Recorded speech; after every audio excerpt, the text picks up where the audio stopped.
கவனம், அவசரம் இல்லாமல், பதற்றம் இல்லாமல் நடந்து அவ்வளவு சிறப்பான பலன்களை தருவதில்லை.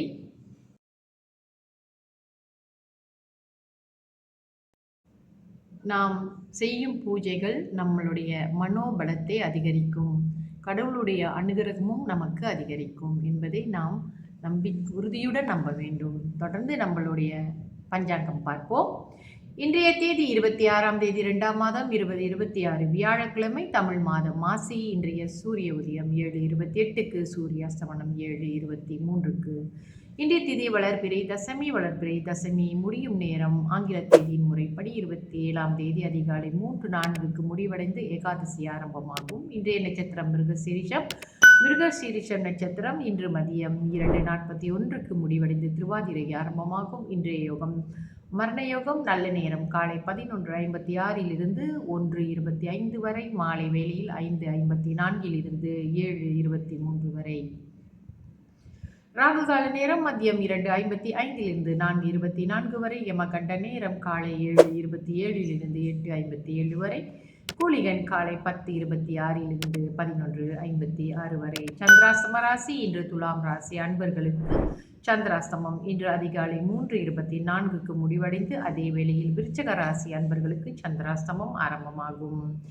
இன்றைய ராசி பலன் பார்ப்போம். மேஷ ராசிக்கு வெற்றி, ரிஷப ராசிக்கு நலம், மிதுன ராசிக்கு சாந்தம், கடக ராசிக்கு முயற்சி, சிம்ம ராசிக்கு பாசம், கன்னி ராசிக்கு விவேகம், துலாம் ராசிக்கு சுகம், விருச்சிக ராசிக்கு நட்பு, தனுசு ராசிக்கு போட்டி, மகர ராசிக்கு அமைதி, கும்ப ராசிக்கு விருத்தி, மீன ராசிக்கு குழப்பம்.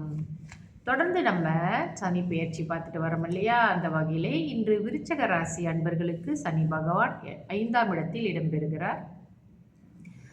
இவங்க வீட்டில் திருமணமானவர்கள் என்றால் தங்களுடைய துணையுடன் வாக்குவாதம் வைத்து கொள்ளாதீர்கள்.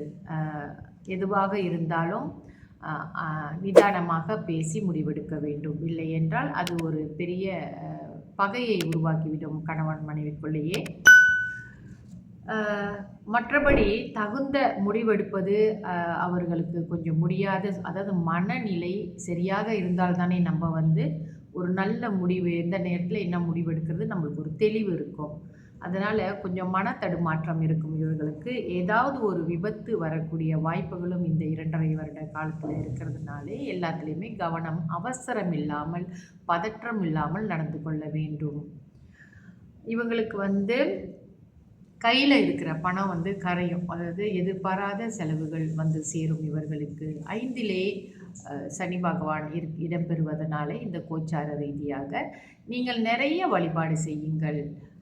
உங்களுடைய இஷ்ட தெய்வம், உங்களுடைய குலதெய்வ வழிபாடு, உங்களுக்கு சனி பகவானை சனிக்கிழமை வழிபாடு செய்கிறது, எள்ளு விளக்கு போடுறதுலேருந்து எள்ளு, அதாவது கருப்பெள்ளு தானம் கொடுக்கறது, இந்த மாதிரியான சின்ன சின்ன தொண்டுகளை நீங்கள் ஆலயங்களுக்கு செய்து வாருங்கள். நீங்கள் ஆன்மீகமாகவே இருந்தாலே, அதாவது ஒரு தெய்வீக ஆற்றல் எப்பவுமே உங்கள் மேலே படுற மாதிரி அடிக்கடி ஆலயங்களுக்கு சென்று வாருங்கள். காசு செலவு பண்ணி தான் நீங்கள் ப்ரே பண்ணணும்னு இல்லை.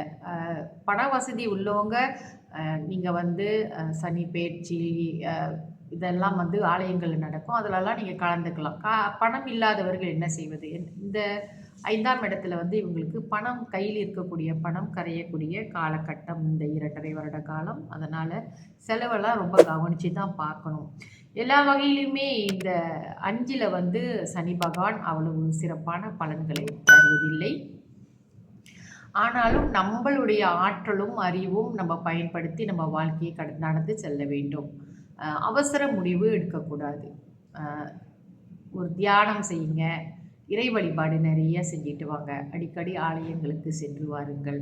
எல்லாமே உங்களுக்கு நல்லபடியாக நடக்கும். இது நம்மளுடைய நடவடிக்கை எப்படி இருக்குன்றது தான் நம்ம முதல்ல பார்க்கணும். சரியான இடத்துல சரியாக பேசுகிறோமா? வீட்டில் தேவையில்லாத சண்டை சச்சரவுகள் வர மாதிரி இருந்தால் அமைதியாக இருக்கிறது தான் நல்லது. இல்லைன்னா அந்த பகை பெருசாக மாறக்கூடிய வாய்ப்பு இருக்குது. தொடர்ந்து என்னுடன் இணைந்திருங்கள். அடுத்தது நம்ம அடுத்த ராசிக்கான சனிப்பெயர்ச்சியின் பலன்கள் பார்ப்போம். நம்ம ரொம்பவும் சில பேர் சனிப்பெயர்ச்சி நம்மளுக்கு நல்லா இல்லை அப்படின்ட்டு நிறைய ஜோதிடர்கள்லாம் பேசிட்டு வராங்களே, அதெல்லாம் பெருசுப்படுத்தாதீங்க. உங்களுடைய வாழ்க்கை உங்கள் கையில் தான். நீங்கள் எப்படி நடந்துக்கிறீங்க, எவ்வளோ புத்திசாலித்தனமாக நீங்கள் வாழ்க்கையை ஓட்டிட்டு வர போகிறீங்க, என்ன மாதிரி நேரத்தில் எப்படிப்பட்ட முடிவு எடுக்கிறீங்க, திறமைசாலியாக நீங்கள் இருந்தாலே இதை பற்றிலாம் ரொம்ப பயப்பட வேண்டாம். மற்ற கிரகங்களின் உதவியும் உங்களுக்கு இருக்கும். சரிங்களா? அடுத்து நாளைய பதிவில் சந்திப்போம். நன்றி, வணக்கம்.